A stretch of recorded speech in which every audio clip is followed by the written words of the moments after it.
बिस्मिल्लाहिर्रहमानिर्रहीम। यूनिट 9 को ही हम नेक्स्ट कंटिन्यू कर रहे हैं। इससे पहले हमने लास्ट लेक्चर में जनरल एंगल्स के बारे में देख लिया था। इसके अलावा एंगल्स इन स्टैंडर्ड फॉर्म वो भी डिस्कस कर ली थी कि किन एंगल्स को हम कहते हैं कि ये एंगल्स स्टैंडर्ड फॉर्म में हैं।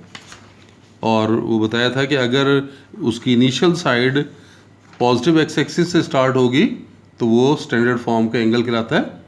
अब इसको आप देख सकते हैं कि नेक्स्ट हम डिफाइन कर रहे हैं क्वाड्रेंटल एंगल्स को।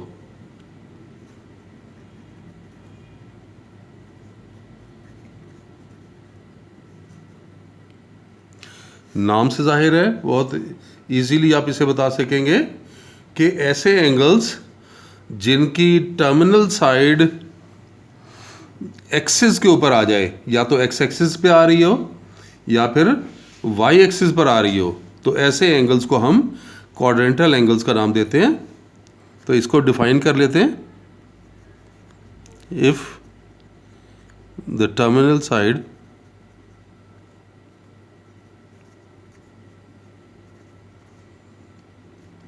of an angle is on x-axis or y-axis is called quadrantal angle.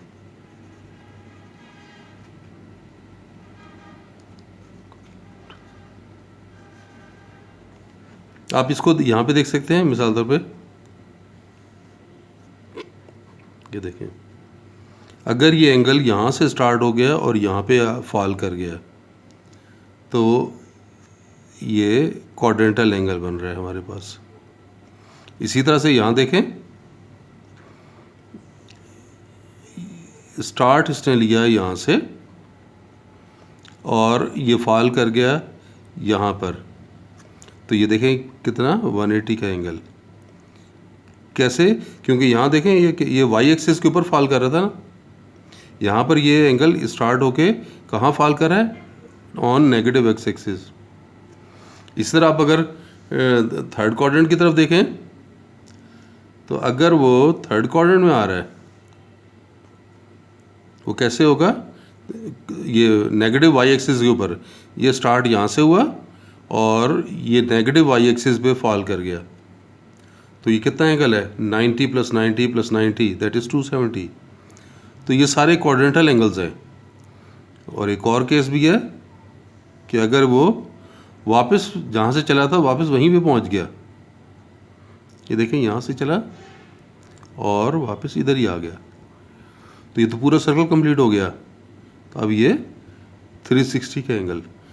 तो ये चारों एंगल्स जो मैंने आपको बताए, ये चारों के चारों एंगल्स क्या हैं? क्वाड्रेंटल एंगल्स हैं।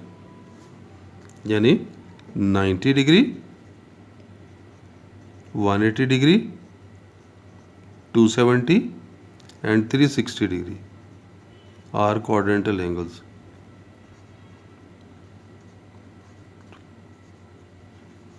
ये चारों के चारों जो हैं वो क्वाड्रेंटल एंगल्स हैं। नेक्स्ट हम ट्रिग्नोमेट्रिक फंक्शंस को डिफाइन कर रहे हैं।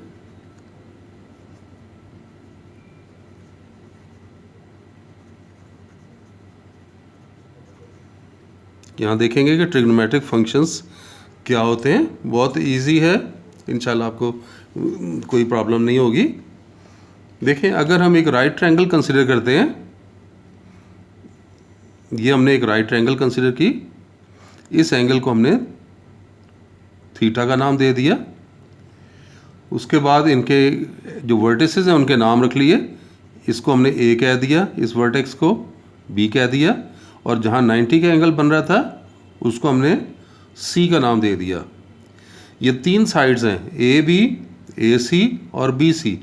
आप इनके नाम भी रख सकते हैं। ए के सामने वाली जो साइड बी सी है इसको हम स्मॉल ए से रिप्रेजेंट कर लेते हैं। बी के सामने ये ए सी साइड है, इसको आप स्मॉल बी से रिप्रेजेंट कर लें।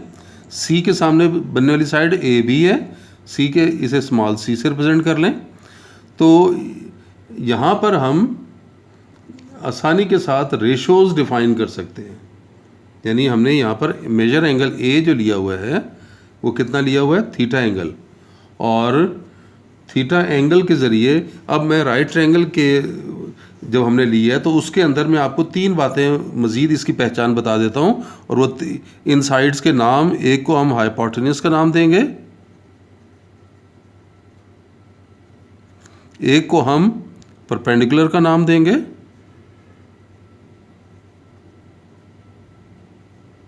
और एक को हम बेस का नाम देंगे। अब आप ये देखें इसकी पहचान क्या कैसे होगी कि हाइपोटेन्यूज कैसे इस ट्रायंगल के अंदर आप डिटेक्ट कर सकते हो कि जो ट्रायंगल का 90 का एंगल बन रहा है उस 90 डिग्री के सामने वाली जो साइड होगी वो हमेशा हाइपोटेन्यूज कहलाएगी। तो ये मैं यहाँ पे आपको पहचान के लिए बता रहा हूँ कि side opposite to 90 degree angle, ये हाइपोटेन्यूज होगी। परपेंडिकुलर, परपेंडिकुलर कौन सी, जो एंगल हम कंसिडर कर रहे हैं ट्रायंगल के अंदर, हम जिसकी रेशोज़ के बारे में बात करेंगे, जिसका हमने अभी ट्रिग्नोमेट्रिक फंक्शन बनाना है, अगर हम उसके बारे में बात करें तो उस एंगल के सामने वाली जो साइड होगी उसको हम परपेंडिकुलर का नाम देंगे। तो साइड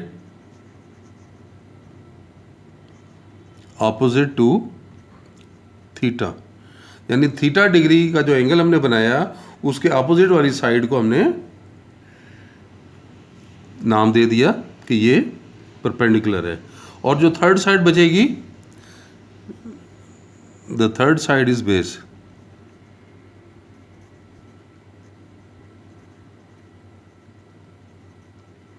तो ये आपकी आसानी के लिए आपको पहचान बता दी ताकि किसी भी राइट ट्रायंगल में आप इजीली परपेंडिकुलर को देख सकें, बेस को देख सकें और हाइपोटेन्यूज को देख सकें।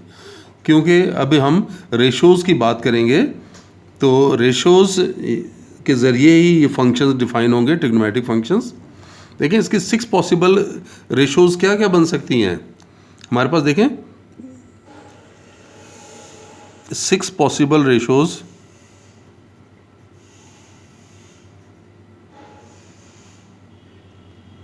आर, ये ए बाई सी ले लें, बी बाई सी ले लें, ए बाई बी ले लें, या सी बाई ए ले लें, या सी बाय बी ले लें, या बी बाय ए। यही 6 पॉसिबल हैं। यानी इन तीन साइड्स की मदद से हम इससे ज़्यादा रेशोज़ नहीं बना सकते।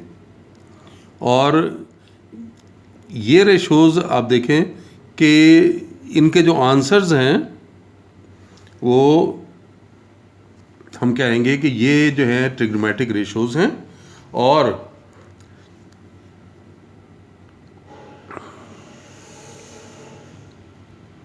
these are the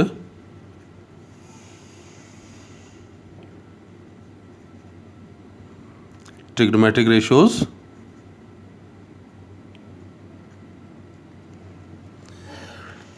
as these ratios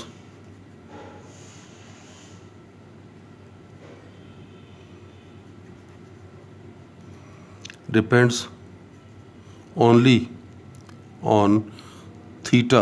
इस पे डिपेंड कर रही हैं कि ये एंगल अगर ज़्यादा होगा ऑटोमेटिकली ये साइड बड़ी हो जाएगी, अगर ये एंगल कम होगा तो ये साइड छोटी हो जाएगी।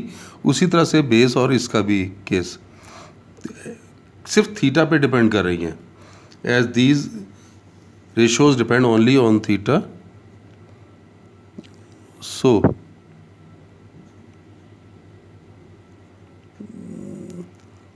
they are called trigonometric functions.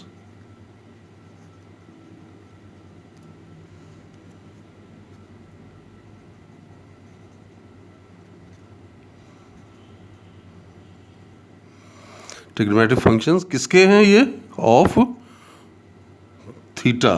जिस तरह आप देखें कि ये आपको बात यहाँ बताता हूँ, जिस तरह हम ये लेते हैं y equals to F of X, इसको हम क्या पढ़ते हैं, हम क्या कहते हैं कि f is a function f of x, यही पढ़ा जाता है ना, f ऑफ x, यानी f is a function of the variable x।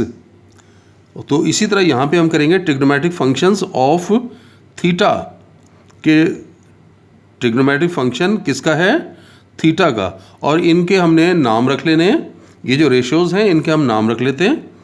तो एक फंक्शन हम नाम देते हैं sine of theta, sine is a function of the variable theta, ये a/c। इसी तरह से यहाँ पर आप देखें कॉज ऑफ थीटा, हम इसे b/c का नाम दे रहे हैं। इसी तरह टेंजेंट थीटा a/b को ले रहे हैं। अगर इनके साथ साथ ये बात भी लिखने शुरू कर दें हम हाइपोटेन्यूज, परपेंडिकुलर और बेस की, तो a क्या चीज़ थी इस फिगर में, अगर आप देखें इस फिगर के अंदर, इसको मैंने क्या नाम दिया था कि 90 के अपोजिट, ये 90 के अपोजिट ये हाइपोटेन्यूज, थीटा के अपोजिट परपेंडिकुलर, और जो रिमेनिंग थर्ड साइड है वो बेस, यानी a को हमने कहा है परपेंडिकुलर और c है हाइपोटेन्यूज। इस तरह यहाँ पर b को बेस और c हाइपोटेन्यूज, इस तरह यहाँ पे a जो है वो परपेंडिकुलर और b जो है वो बेस। तो ये हमने रेशोज़ को, अब ये 3 रेशोज़ बताई हैं, और उसके बाद नेक्स्ट रेशोज़ देखें हमने कौन कौन सी ली थी।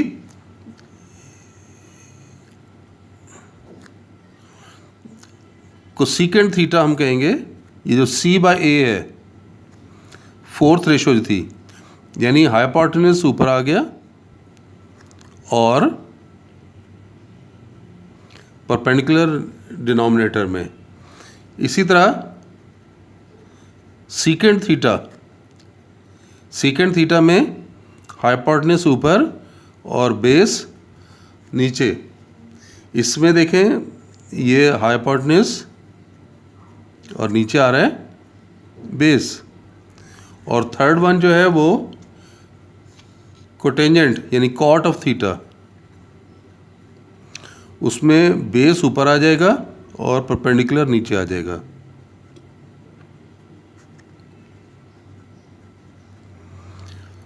तो ये 6 पॉसिबल रेशोज़ थी, उन्हें हमने ट्रिग्नोमेट्रिक फंक्शंस की सूरत में लिख लिया, और इस तरह से हमें ये पता चल गया कि ट्रिग्नोमेट्रिक फंक्शंस क्या होते हैं और किस पे डिपेंड करते हैं। थीटा के ऊपर वो डिपेंड करते हैं, साइज़ ऑफ द एंगल के ऊपर। अब इसी को यहाँ पर देख सकते हैं कि ये बहुत आसानी के साथ इस बात को हम देख सकते हैं कि एक a/b और b/a, a/c, c/a ये रेसिप्रोकल्स हैं एक दूसरे के। यानी आप देख सकते हैं कि कोसेकेंट थीटा हमने क्या लिखा है c/a, और c/a को 1 करके लिखना चाहें तो ये a/c लिख सकते हैं। देख लें, इसे अगर सिम्प्लीफाई करेंगे तो क्या होगा, ये c ऊपर चला जाएगा, a नीचे आ जाएगा। और a/c क्या था, a/c ये देख सकते हैं आप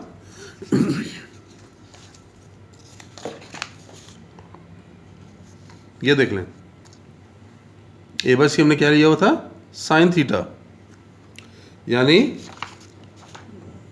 इसको हम लिख सकते हैं 1 ये क्या है, साइन ऑफ थीटा। यानी कोसेकेंट थीटा किसका रेसिप्रोकल है, साइन थीटा का रेसिप्रोकल है। इसी तरह से बिल्कुल इसी पैटर्न पे अगर हम सीकेंट थीटा को देखना चाहें तो वो हमने c/b बताया है, और इसे रेसिप्रोकल करके लिखें तो 1/b/c लिख सकते हैं, और b/c तो कॉज है, तो 1/cos ऑफ थीटा, और third one cot of theta, तो ये b/a है, और ये किसका रेसिप्रोकल हुआ, 1/a/b का, यानी 1/टेंजेंट ऑफ थीटा। तो ये आज हमने ये ट्रिग्नोमेट्रिक रेशोज़ और ट्रिग्नोमेट्रिक फंक्शंस को डिस्कस कर लिया। कल इंशाल्लाह ट्रिग्नोमेट्रिक आइडेंटिटीज़ करेंगे। तब तक के लिए अल्लाह हाफिज़।